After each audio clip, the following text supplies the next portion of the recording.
गोटे बणरे रहुथिला चढ़ईटीए। से चढ़ई सबुबेले सुना अंडा दिए। अंडाटी देवा समय से निष्पत्ति निए जे ए अंडाटी से काहाकू दब। वास्तव में से चढ़ईटी थिला बोधिसत्वंकर स्वरूप। बण को लागिकी रहिथिला हरिदासपुर गाँ।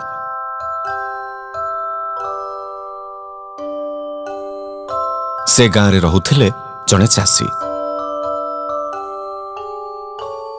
से थिले बहुत सच्चोट आउ परिश्रमी। अन्यर दुख देखिले से जमा सही पारु नथिले। आउ पुणी निजर क्षमता अनुसारे अन्य मानकु से साहाय्य करुथिले। दिने सेई चाषी बणर रास्ता देई गला बेले चढ़ईटी सांगरे तांकर देखा हैला। लक्षी देखिले हजारे देखिले नाही जणे पुण्य आत्मा। तते देखिले एमिति लागुछि अछि किछि तो महिमा।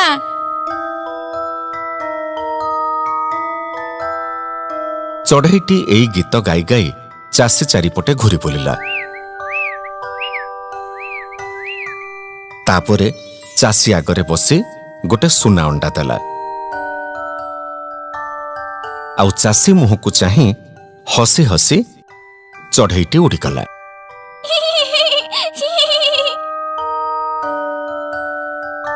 चाषी जनक सुना अंडा को उठेई आनी ताकू निरीखेई देखिले अंडाटी चमकी उठुथिला। ताकू देखी चाषींकर मन खुशी ही गला। आउ से ताकू नहीं घर को चली गले। घरे आसी पहुंचीबा परे से चिंतारे पड़ीगले जे ए सुना को से केमिति कामरे लगेइबे। ए सुना अंडा को नहीं मुझे कौन करिबी, केमिति कामरे लगेइबी याकू। कारण याकू जदि मु गाँ रे काहाकू देखैबी लोक माने मते संदेह करिबे। एमिति कि राजा को कान को भी खबर जाई पारे। बहुत चिंता करिबा परे चाषी जनक सहर रे रहुथिबा तांकर जने बणिया सांग पाखकू गले।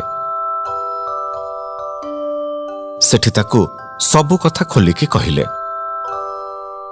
चाषींकर से बणिया सांगटी भी थिले बहुत सच्चोट। से चाषी को उपाय कहले। देख सांग, मु ए सुना अंडा को कामरे लगेई देबी, किंतु तोर मो ऊपर विश्वास अछि तो? कौन कहूचु सांग, मु सेथि पई तो गाँरु एते बाट तो पाखकू आसीछि। मोर तो ऊपर यथेष्ट भरोसा अछि। चाषी तांको सुनार मूल्य पाइले। आउ बणिया भी भल सुना पाइले। धीरे धीरे से बणियांकर सहर रे भल सुना पाई ना फिटिगला। अलगा दुकान तुलन रे तांको दुकान रे बिक्री बटा भल हैला। अलगा दुकानी माने एई बणियांको उपरे पूरा रागिकी रहिले। एपटे चाषी जनक काम पड़िले बणकू जाउथिले आउ चढ़ई ठारू सुना अंडा नहीं आसुथिले। तापरे सहर को जाई बणिया को अंडा दे पैसा नहीं आसुथिले। हेले सबुदिन तो समान जाएनी। दिने राजांक राजकोषरु सुना चोरी ही गला। राजा तांको सैन्य मानकू आदेश देले से सुना को उद्धार करिबा पाई। सैन्य माने नगर रे खोजिबा समय रे जने बणिया सेमानंकू चाषी सांग विषय रे कहिला। से माने जाई ता पाखरे पहुंचिले। मु किछि करिनी आज्ञा, मु तो खाली सुना बिकुछि। सहरर सबु बणिया तो विरुद्ध रे अभियोग करूचंती जे तो सुना काले बहुत चमकुछि। कोठु आनिलु तो सुना? हां, कोठु आनिलु? बणिया और किछि उपाय न पाई सब सत कथा कहिदेले। राजांको सैन्य माने चाषी पाखरे पहुंची तांको राजसभा को धरि आनिले। से राज्यर राजा थिले प्रबल प्रतापी। राज्य लोभ एवं धन लोभ तांको एते मात्रा रे ग्रास करिथिला जे से दिन राति केवल सेई चिंतारे लागि रहिथिले। हत्या, लुंठन एवं अत्याचार भली कार्य थिला तांकर अति पसंद। ମୋର ଏଥିରେ କିଛି ଦୋଷ ନାହିଁ ମହାରାଜ। ମୁଁ ଯେତେବେଳେ ବଣକୁ ଯାଏ ସେତେବେଳେ ଗୋଟେ ଚଢ଼େଇ ଉଡ଼ି ଆସି ମତେ ଗୋଟେ ସୁନା ଅଣ୍ଡା ଦେଇଯାଏ।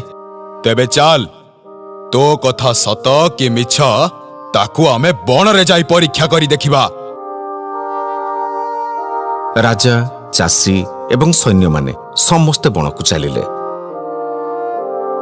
ବଣରେ ଚାଷୀଙ୍କୁ ଦେଖି ଚଢ଼େଇ ଉଡ଼ି ଆସିଲା,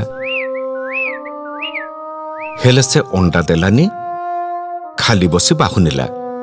ଯେତେ ମିଳିଲେ ବି ରାଜାକୁ ନିଅଣ୍ଟ, ରାଜକୋଷ ଖାଲି ଖାଲି, ଜଗତ ଜିତାଇ ରାଜ୍ୟକୁ ଜିତାଇ, ଧନ କଥା ଭାଳି ଭାଳି। ଏଇ କଥା କହି ଅଣ୍ଡା ନ ଦେଇ ଚଢ଼େଇଟି ଉଡ଼ିଗଲା। ଚଢ଼େଇ ଅଣ୍ଡା ନ ଦେବାରୁ ଚାଷୀ ଭାଇ ମନରେ ଛନକା ପଶିଲା। ସେ ଭାବିଲେ ରାଜା ନିଶ୍ଚୟ ତାଙ୍କୁ ମୃତ୍ୟୁଦଣ୍ଡ ଦେବେ। ରାଜା କିନ୍ତୁ ତାଙ୍କୁ ନେଇ ବନ୍ଦୀ କରି ରଖିଲେ। ବନ୍ଦୀ ଅବସ୍ଥାରେ ଚାଷୀ ବହୁତ ମନ ଦୁଃଖରେ ରହିଥିଲେ। ଦିନେ ସେଠି ଆସି ଚଢ଼େଇଟି ପହଞ୍ଚିଲା। ଆଉ ଚଢ଼େଇ ପହଞ୍ଚିବା ପରେ ପରେ ରାଜା ବି ଆସି ପହଞ୍ଚିଗଲେ। କାହିଁକି ମନ ଦୁଃଖ କରୁଛୁ? ଏ ରାଜା ତୋର କିଛି କରିପାରିବନି। ସେ ଅର୍ଥ ଲୋଭୀ, ସେ ରାଜ୍ୟ ଲୋଭୀ, ସେ ଯେତେ ପାଇଲେ ବି ଶାନ୍ତି ନୁହଁ। ତେଣୁ ମୋ ଠାରୁ ଅଣ୍ଡା ହାସଲ ନ କରିବା ପର୍ଯ୍ୟନ୍ତ ସେ ତୋତେ ମାରିପାରିବନି। ମୋର ତୋଠୁ ଅଣ୍ଡା ଦରକାର ଚଢ଼େଇ। ତୁ ମତେ ଅଣ୍ଡା ଦେ, ନହେଲେ ମୁଁ ଏ ଚାଷୀକୁ ତୋ ଆଖି ଆଗରେ ମାରିଦେବି। ହଉ, ଠିକ ଅଛି, ତାକୁ ମାରିବା ଦରକାର ନାହିଁ। କିନ୍ତୁ ତୁ ଏ ଅଣ୍ଡା ନେଇ କାମରେ ଲଗେଇ ପାରିବୁ ତ? ତୁ ଅଣ୍ଡା ତ ଆଗ ଦେ। ଚଢ଼େଇ ତଳେ ବସିଯାଇ ଗୋଟିଏ ସୁନା ଅଣ୍ଡା ଦେଲା, ଆଉ ରାଜାଙ୍କୁ କହିଲା ସେ ଅଣ୍ଡାକୁ ନେଇଯିବା ପାଇଁ। ନେ ରାଜା, ଅଣ୍ଡା ନେ। ରାଜା ଅଣ୍ଡାକୁ ଛୁଇଁବା ମାତ୍ରେ ଅଣ୍ଡାଟି ପାଉଁଶ ହେଇଗଲା। ରାଜା ଆଶ୍ଚର୍ଯ୍ୟ ହେଇଗଲେ। ଇଏ କଣ?